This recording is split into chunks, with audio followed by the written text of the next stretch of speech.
there. Bangungelene ngelizokuthi unju kuThabo Masebe igosa lonxibelelwano laseburhulumenteni elichazwe ngelichangathe emhloleni xa lithetha noluntu.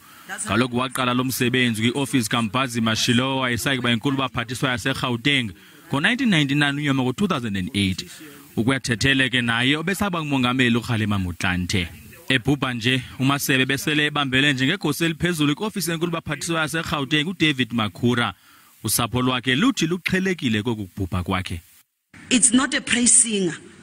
If he says to you, you have done well, I know I have done well.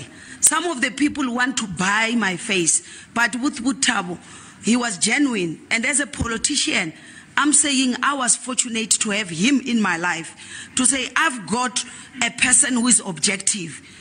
Abasebenze naye bathi ebesoloko nokwelithemba ngalo lonke ixesha. To the family of Thabo Masebe, thank you so much for sharing him with us.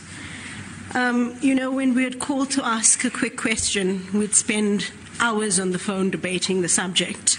And that's time that he took because he cared about the context, he cared about the country. Uchazwe njengomuntu okwazi ukuhlula umsebenzi waseburhulumente nowezopolitiko.